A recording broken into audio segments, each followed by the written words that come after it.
बिस्मिल्लाहिर्रहमानिर्रहीम। अस्सलाम वालेकुम। इल्म की बात चैनल देखने वालों को राव कमर रिजवान नई वीडियो में खुश आमदीद कहता है। दोस्तों, ना तो कलम में इतनी सक्कत है कि हुस्न मुस्तफ़ा सल्लल्लाहु अलैहि वसल्लम को तहरीर में ला सके और न जुबान ही में जमाल मुस्तफ़ा सल्लल्लाहु अलैहि वसल्लम को बयान करने की सक्कत है। हजूर नबी करीम सल्लल्लाहु अलैहि वसल्लम के हुस्न लामहदूद का अहाता मुमकिन नहीं।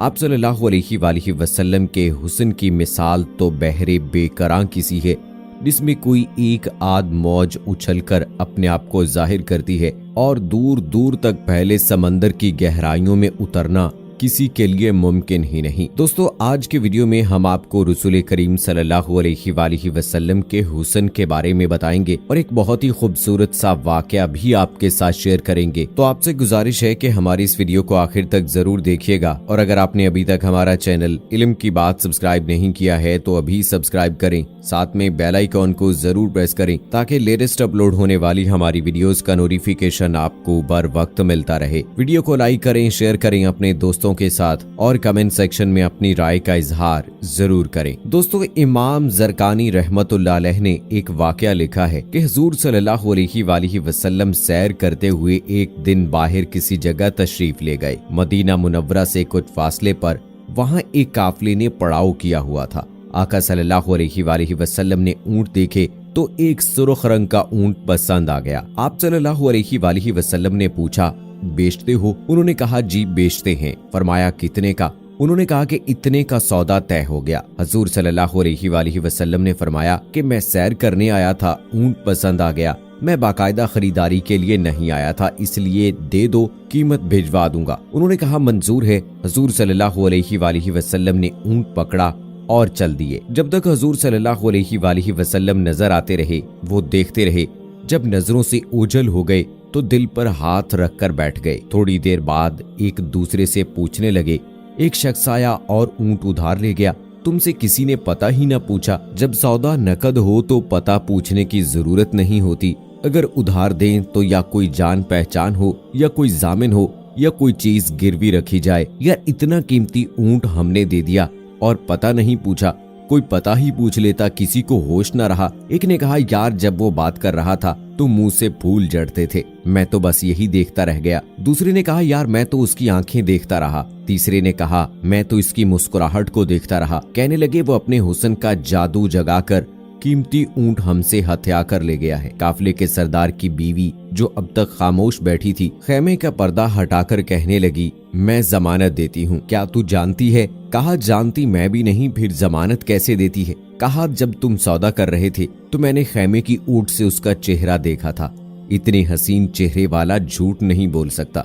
इतने में हजूर सल्लल्लाहु अलैहि वसल्लम के गुलाम आ गए। ऊंट की कीमत भी अदा की और सारे काफिले वालों को रात का खाना भी पेश किया। वो औरत पुकार उठी कि देखा, ये शख्स जितना सूरत का हसीन था सीरत का भी इतना ही हसीन निकला। वो सारा काफिला कलमा तैयबा पढ़कर मुसलमान हो गया। दोस्तों, बेशक रसूल पाक सल्लल्लाहु अलैहि वसल्लम जैसा अल्लाह ताला ने इस दुनिया में पैदा ही नहीं फरमाया। हजूर नबी करीम सल्लल्लाहु अलैहि वसल्लम के हुलिया मुबारक के हवाले से बयान करदा रिवायात के मुताले से जो कुछ हम जान सके वो ये है कि आप सल्लल्लाहु अलैहि वसल्लम का जिस्म अक़दस ना तो माइल ब फरबा था, यानी ना तो ज्यादा मोटे थे और ना ही वो नातवा, बल्कि आप सल्लल्लाहु अलैहि वसल्लम के जिस्म अक़दस की साख्त सरापाए हुस्न एतदाल का मुरक्का थी। आप सल्लल्लाहु अलैहि वसल्लम के आज़ाए मुबारका में ऐसा हसीन तनासुब पाया जाता था कि देखने वाला ये गुमान भी न कर सकता था कि फलां उस दूसरे के मुकाबले में फरबा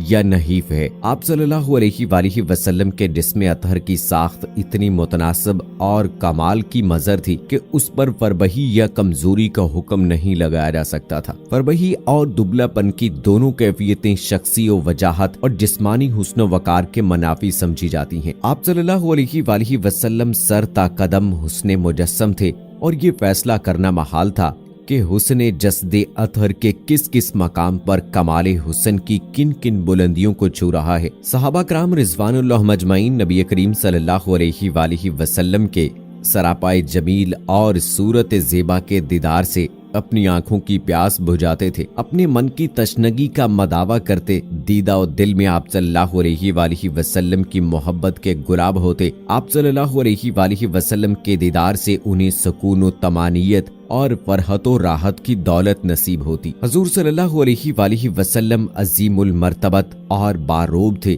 آپ صلی اللہ علیہ وآلہ وسلم کا چہرہ اقدس 14ویں رات کی چاند کی طرح چمکتا تھا۔ قد مبارک متوسط قد والے سے کسی قدر طویل تھا، لیکن لمبے قد والے سے نسبتاً پست تھا۔ سر اقدس اعتدال کے ساتھ بڑا تھا، بال مبارک قدرے بل کھائے ہوئے تھے۔ سر کے بالوں میں سہولت سے مانگ نکل آتی تو رہنے دیتے، ورنہ مانگ نکالنے کا اہتمام نہ فرماتے۔ جب حضور صلی اللہ علیہ وآلہ وسلم کے بال مبارک زیادہ ہوتے تو کانوں کی لو سے متجاوز ہو جاتے تھے۔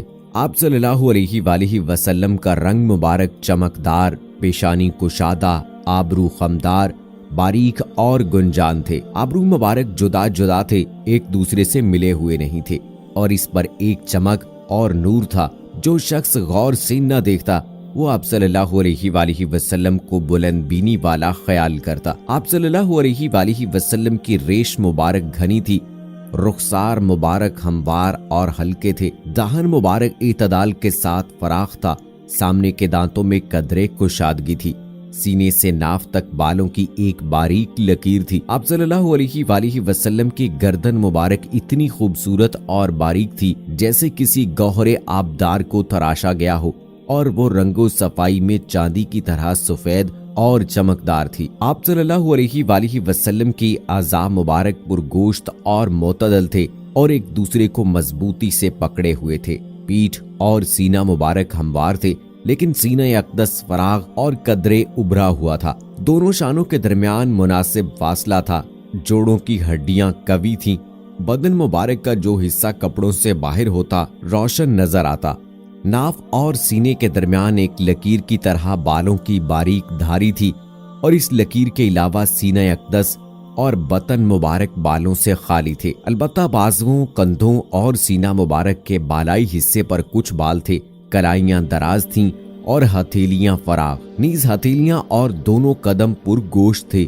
ہاتھوں پاؤں کی انگلیاں تناسب کے ساتھ لمبی تھیں۔ آپ صلی اللہ علیہ وآلہ وسلم کے تلوے قدرے گہرے اور قدم ہموار اور ایسے صاف تھے کہ پانی ان سے فوراً ڈھلک جاتا۔ جب آپ صلی اللہ علیہ وآلہ وسلم چلتے تو قوت سے قدم اٹھاتے، مگر تواضع کے ساتھ چلتے۔ زمین پر قدم آہستہ پڑتا، نہ کہ زور سے۔ آپ صلی اللہ علیہ وآلہ وسلم سبق رفتار تھے اور قدم ذرا کشادہ رکھتے، چھوٹے چھوٹے قدم نہیں اٹھاتے تھے۔ جب آپ صلی اللہ علیہ وآلہ وسلم چلتے تو یوں محسوس ہوتا گویا بلند جگہ سے نیچے اتر رہے ہیں۔ جب کسی طرف توجہ فرماتے تو مکمل متوجہ ہوتے۔ آپ صلی اللہ علیہ وآلہ وسلم کی نظر پاک اکثر جھکی رہتی اور آسمان کی نسبت زمین کی طرف زیادہ رہتی۔ گوشہ چشم سے دیکھنا آپ صلی اللہ علیہ وآلہ وسلم کی عادت شریفہ تھی، یعنی غایت حیا کی وجہ سے آنکھ بھر کر نہیں دیکھتے تھے۔ چلتے وقت آپ صلی اللہ علیہ وآلہ وسلم اپنے صحابہ کرام رضوان اللہ مجمعین کو آگے کر دیتے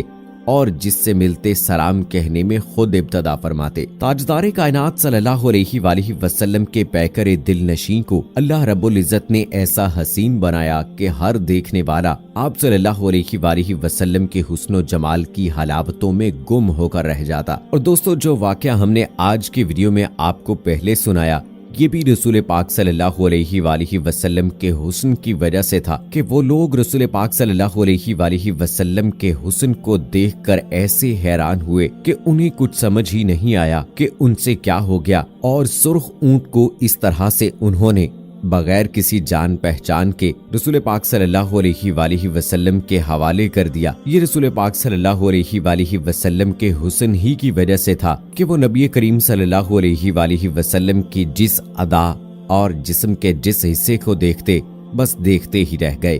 دوستو، یہ زندگی تو کیا ہزاروں لاکھوں کروڑوں اربوں زندگیاں بھی ہوں تو نبی کریم صلی اللہ علیہ وآلہ وسلم کے حسن کی ایک جھلک کو بھی نہیں بتا سکتی۔ سو دوستو، بس آج کی ویڈیو میں اتنا ہی۔ انشاءاللہ پھر کسی اور ویڈیو میں آپ سے ملاقات ہوگی۔ مجھے اجازت دیجیے گا۔